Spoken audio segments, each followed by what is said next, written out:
So I think there are two important pieces of background information as we begin this study of the book of Revelation. And the first is apparent from our reading this morning, and that is that the book is written to 7 churches. Okay? The book itself is a letter or a gift to 7 churches. And in the first 3 chapters we're going to cover today, we're going to see there's specific letters. There's letters to specific churches, 7 short letters to specific churches. But the entirety of the book should be thought of as being written to those churches. Okay? It would be a circular letter, composition. John writes it once, and then he sends it out, and it goes from one to the other. And so at the beginning of this book, he puts a little note to each congregation. And somebody, we don't know who, is given the responsibility of taking this book to the first congregation, reading it in the assembly, and then once that's all done, moving on to the next congregation, reading it to them. So each church gets a little note. So the significance of that is to remind ourselves that this book is written to real people in real churches. John is writing this with a pastoral concern for these congregations. He's writing this because he cares about the churches. He wants to encourage and to help them in the situations in which they find themselves.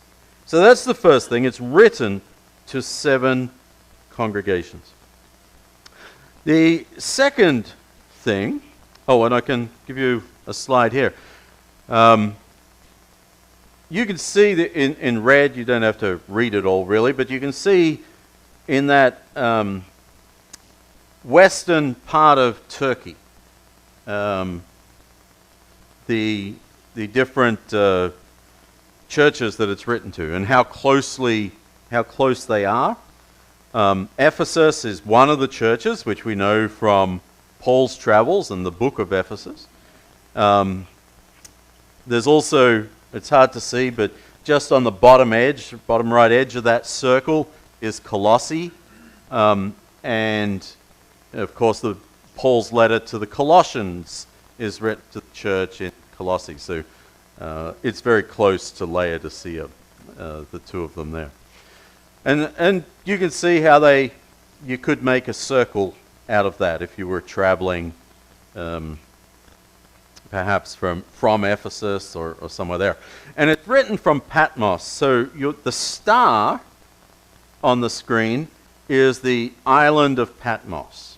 So it's written from a Greek island. Patmos is not famous for its beaches. It's a fairly rocky little island. But that's where John is writing it from. So they're the 7 churches. Now, the second point is that the style of this book is called apocalyptic. Okay? When we think of an apocalypse, if you go to the movies and you watch an apocalyptic movie, what's it about? The end of the world, right? Can Tom Cruise or Will Smith or whoever it is save us one more time from the end of the world? From that, whether it be a meteor or an alien invasion or a virus or whatever it is, can humanity be saved one more time? But John, and not just John, really this style begins really with the book of Daniel. And so Daniel is written, what are we talking about, 400 years or more before Jesus. And we see this apocalyptic style beginning. And it's not so much about the end of the world as it is about filled with lots of symbolism. Okay? And I think that's really the hallmark of apocalyptic style, is this symbolism, the metaphors, and way of talking. And so it became kind of like a subgenre in literature of the day. So if any of you know young people who are into Japanese comic books, right? It's kind of like that. Okay? If you don't know, if you've never picked up a Japanese comic book or watched a Japanese, cartoon, then the first time you watch one, you're going to say, I don't really understand what's going on here. Because it's very different from Disney. And Disney is it's as American as apple pie, right? We know what's going on in a Disney cartoon or a Tom and Jerry cartoon. We can figure that out. But when you switch to a Japanese cartoon, it can change. And so the apocalyptic is like that. That when we come to it, we're approaching a subgenre of literature. And we can't read it like we do a history book in school. We can't read it like you do a mystery novel or a romance novel. You have to approach it in its own way. And the more you know about the culture, the more you know about the characters, the more you know about the symbols, then the easier it is to read it and the more sense that it makes. Perhaps another example, anybody know someone who's like a Trekkie, like a Star Trek person? Yeah, right? You know these people? They're different, aren't they? and they can talk about things, and they can talk about episodes, and they can talk about planets and people and races, and the whole thing is just an imaginary universe, but they live in it. And if you want to have a conversation, you say, oh yeah, I saw the first Star Trek movie. It was really good. Like, oh no, look, the third one. Now that was something. But it was, and they will just go. Because they know all the movies. They've watched all the episodes of the TV shows. They know the characters. And so they can have conversations that those of us who are not Trekkies just stand back and, okay, go for it, guys. And so we come to the apocalyptic, and if we don't know Daniel, and we don't know Ezekiel, and we don't know Zechariah, and we don't know some of the other apocalyptic works that are not in the Bible but were still very popular, if we're not familiar with those, and we come to Revelation, then all of a sudden we start making up things. And we say, this is what it means. But we don't really know what it means. And so John is using a lot of imagery that is found in the Old Testament. Let me just, I know there's a little more like Bible class than a sermon, but we'll get there. So in the first chapter of John, in fact, just in our reading, the first 18 verses, we have all of these different images, okay? Description of, no, sorry, not the first 18 verses. This list starts in verse 9 and goes to the end of the chapter. But you can see how there's a description given of Jesus. And this is what's going on. They're not images that we normally picture of Jesus. Do you picture Jesus with fiery eyes? Do you picture him with a roaring voice? With a sword coming out of his mouth? Right? That's not our usual picture of Jesus. So we might say, why is John describing him this way? Why is this vision that he's having have this particular picture of Jesus? And then the answer to that is that we can go back to these Hebrew scriptures and we say, oh look, Zechariah, Daniel, Isaiah. The imagery if we can go back and find out what Daniel or Zechariah or Isaiah or Ezekiel, what they were talking about, now we can have some understanding of what John is talking about. John's not just taking these symbols and giving them brand new meaning. The 7 stars in his hand, you see there it says cultural symbols. There were coins where Caesar would have 7 stars in his hand. And so you get this picture of now Jesus is pictured with 7 stars in his hand. What does that tell us something? They're like that cultural symbol, but if you haven't seen one of those coins, then it doesn't make perhaps a lot of sense. So, as we read Revelation, we really do have to explore what it's meaning. And it's very helpful to have books and other things that go along with it. Now, in chapters 2 and 3 is where we have the letters to the churches, these short letters. But one of the interesting things is how these traits of Jesus that are there in chapter 1 that reflect from the Hebrew Scriptures and now show up in the letters to the 7 churches. And so what John is doing is he's taking these echoes of the Hebrew Scriptures, putting them into the letter that he writes, but then they echo forward to the churches that he's writing to.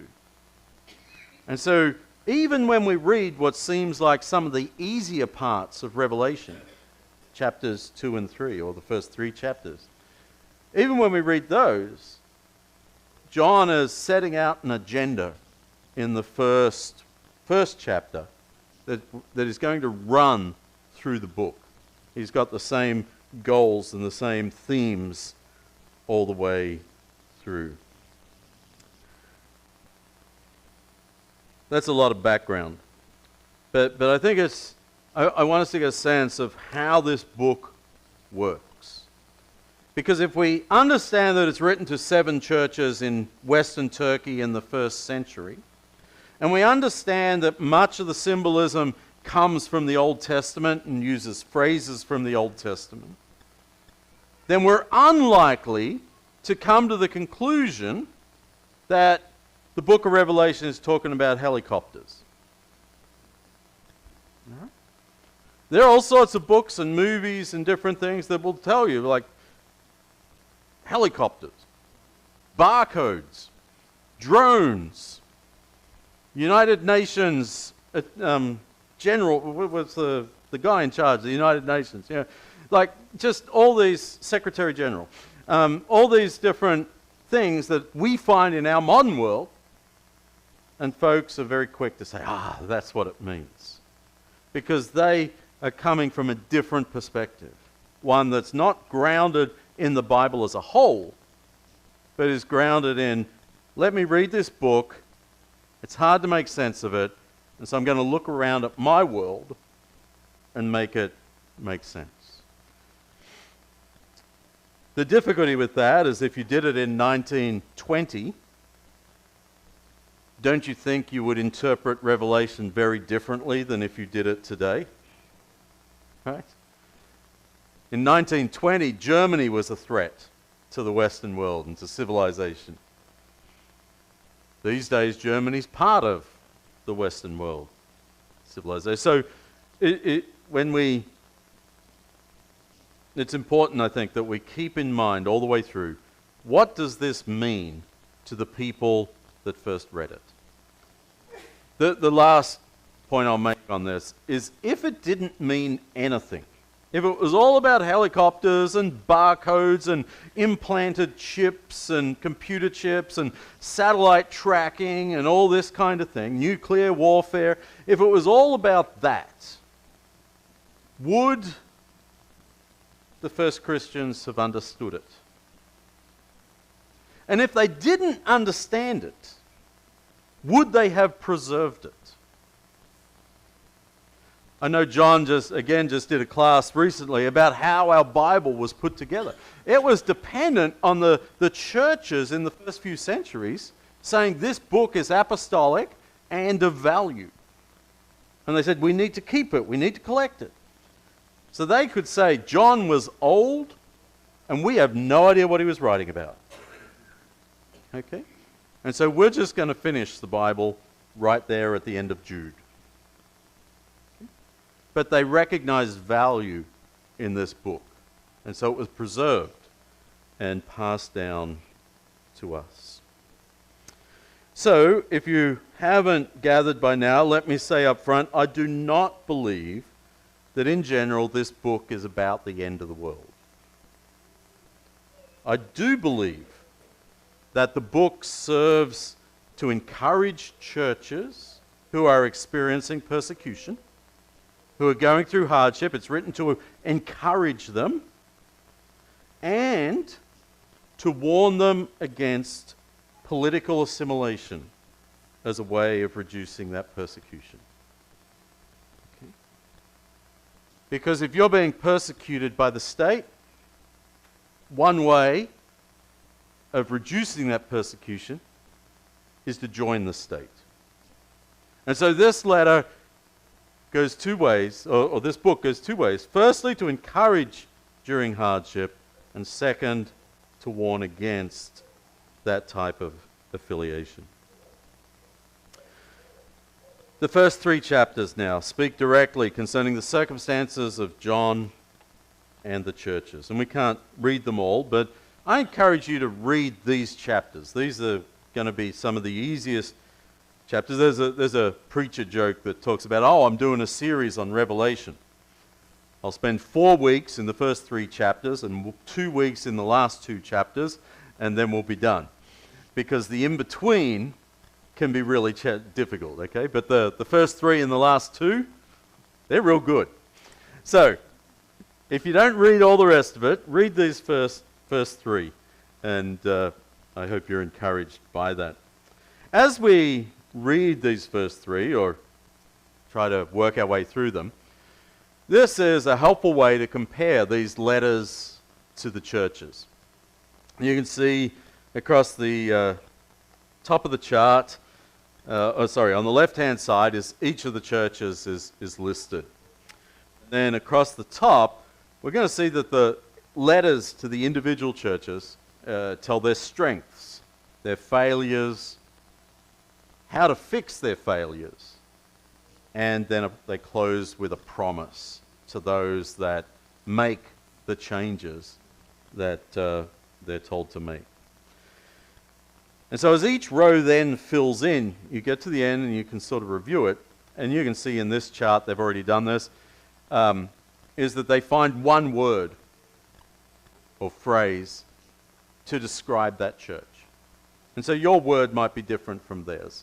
But that's what they've done, is they've read the letter and then go, what's the problem, or what's the thing? What one word can describe this particular letter or this particular church? So let's work through, we can't do all of them, but work through the first letter to the church in Ephesus as we do this. And this is the letter that is written to them, starting in chapter 2 and verse 1. To the angel of the church in Ephesus, write, these are the words of him who holds the 7 stars. There's those 7 stars from that description of Jesus. 7 stars in his right hand and walks among 7 golden lampstands. I know your deeds, your hard work, and your perseverance. I know that you cannot tolerate wicked people, and you have tested those who claim to be apostles but are not, and have found them false. You have persevered and have endured hardships for my name, and have not grown weary. So there's your first square. What are they doing well? What are they being complimented for? And there's hard work, there's perseverance. They don't just tolerate wickedness, whether it be false teachers or deceptive apostles or deceptive teachings. They're not just going along with that. They've persevered through hardship. Okay, we're going to see that as that theme. Remember, I said the letter is to encourage in hardship. This church has endured hardships for Christ's name and have not grown weary. Sounds pretty good. Yet, but, I hold this against you. You have forsaken the love you had at first. Consider how far you have fallen. Repent and do the things you did at first. If you do not repent, I will come to you and remove your lampstand from its place. But you have this in your favor. You hate the practices of the Nicolaitans, which I also hate. All right. We have a problem, so we've moved along to the second box, all right? You've forsaken the love that you had at the beginning. Love for each other, love for Christ, love for neighbor, maybe just the passion and excitement of following Jesus. He says, consider how far you've fallen. So they've endured a lot, they've stood up against opposition and against deceptive teachers, but maybe they're doing it out of responsibility or duty or obligation rather than motivated by love. And he says, you have this in your favor. And again, we see them standing up there against this false, we don't know anything about the Nicolaitans, but standing up against whatever it is that they're doing. Whoever has ears, then, let them hear what the Spirit says to the churches. To the one who is victorious, I will give the right to eat from the tree of life, which is in the paradise of God. The faithful will then be rewarded. Okay. So, on our little chart there, the strength is hard work, patient endurance, rejected evil, and perseverance. Their failure is that they've forsaken the love they had at the beginning. I know that's really small. That's why I'm reading it. You can go home and watch it on YouTube and pause and zoom in or something. The instruction is to repent and go back to the way things were at the beginning. So there's some reflection that they have to do there, isn't it? They have to think, how were things at the beginning? What do I need to do different? What do I need to change? What do I need to give up? What do I need to start doing? It's not just, he doesn't just say, you need to reopen the food pantry like you had at the beginning. No, there's like some reflection that has to take place here. And then the promise is, for those who are faithful, for those who do follow the instruction, you will eat from the tree of life. And so you can go through each of those letters. And when I get to the end of that, this particular, whoever put this chart together, they've characterized the church at Ephesus by saying they are loveless. Okay? Loveless. You might use a different word, and that's also fine.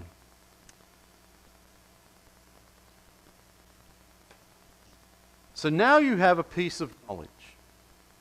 You now know what the church in Ephesus was like at the end of the first century. Okay? So the next time you get pulled over by a cop, and you roll down your window and they walk up and they say, tell me about the church in Ephesus in the first century. You'll have your answer. And they'll say, God bless you on your way. Right? That's much better. The alternative of not knowing that answer, you don't want to know, okay? That information by itself doesn't do much for us, does it? You look at that, you read that, you go, I wonder how the church in Ephesus responded to this. I wonder what they did. next after they had this letter read to them? And we're just left, like, wondering, because we're never told. Right? And so, but it sounds like good advice, doesn't it? If that was their problem, then this is a good solution, and we hope it moves. They responded positively to that. And we can go through each of those 7 churches. And we can read them and we can learn all about them. We can say, oh, this is what they do well, this is what they do poorly. What do we do with that? Is there anything that we individually have to address or change? Or is it in any way relevant to us as individuals, or it's just written to a church? So what's happening in these first 3 chapters is that John, describing this vision that he receives from God, he's attempting to improve the health of these congregations, the health of these churches. He knows them well, and he's able to say, hey, I know you're struggling in this area. Your church is not as healthy as it could be. Your church could do better. Now, some are healthier than others, aren't they? And so if you were to take the time to read each of those letters, one other thing you might like to do on the chart is rank them. Healthiest to least healthy. Okay? Are they... there isn't any other church in these cities. So if you're a Christian and you travel or you get a job transfer and you land in Pergamos, there's one church in Pergamos. What's it going to be like?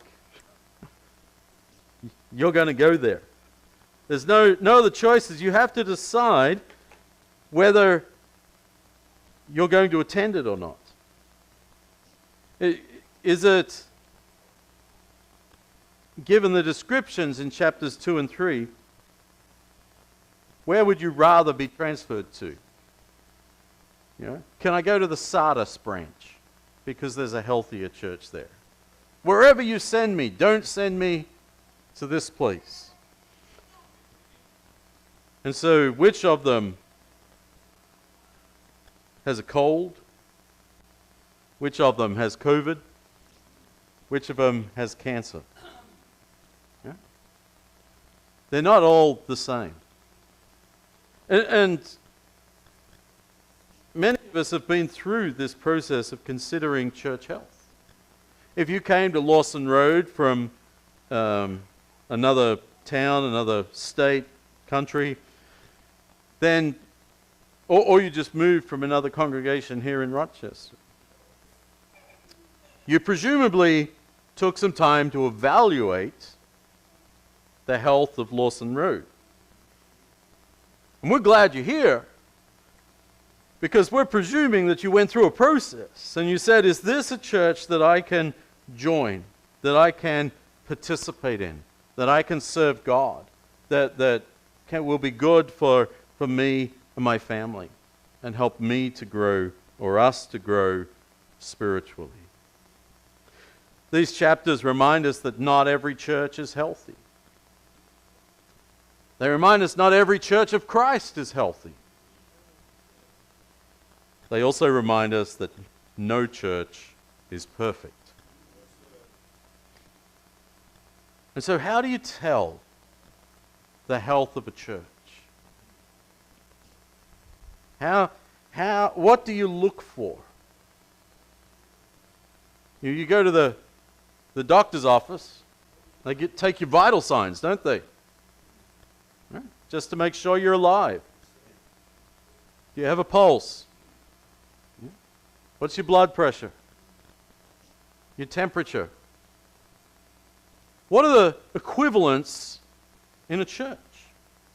Now, you may have your own ideas. You can read Revelation and look at the things that John identifies and talks about. And there's different ways of answering that question. But you might listen to the preaching, decide whether that's any good. You could evaluate the leadership in however you choose to do that. Maybe you'd look at the church's list of ministries. I know I do that.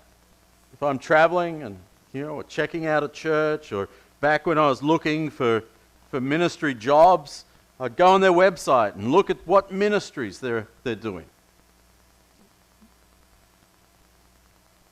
Would it matter how diverse and inclusive the church is? What about how active the members are in the life of the church? And so there's a lot of different ways that we might say, is this a healthy church that that will help me to grow? How about, though, when you're an individual already in a church? We know about Ephesus. Ephesus was a pretty healthy church when Paul was there. When Paul wrote to Ephesus, he was correcting some things, but it was a church that supported him, that gave him harbor when he was going through difficulty. It was a good place to be. But the people in the church, did they recognize that they'd lost their first love? Because there's a drift that happens, isn't there? That sometimes when we're in a church, we think one thing about the church, and the people on the outside think another thing. One of my professors, the dean of the school I attended, used to say, every church thinks that it's the friendliest church. And they think that because all their friends are there. Right? But when the person walks through the door, their impression might be that all of your friends are there, but none of theirs. Right? Is that guest going to be welcomed in as a friend or as an intruder? Yeah? Who's intruding in the relationships? Oh, I didn't talk to my best friend this morning because this guest cornered me. Was asking me all these questions about the church. Right? And, I didn't talk to anyone that I actually like. Right? I'm going to have to go in a different door next Sunday.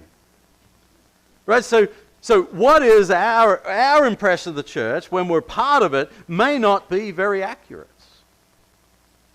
And that can be challenging. What does John tell us to do?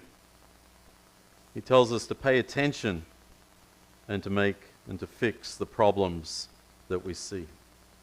Now, I know that not everyone here has the same degree of influence to make changes in the church, but we all have some influence. Okay?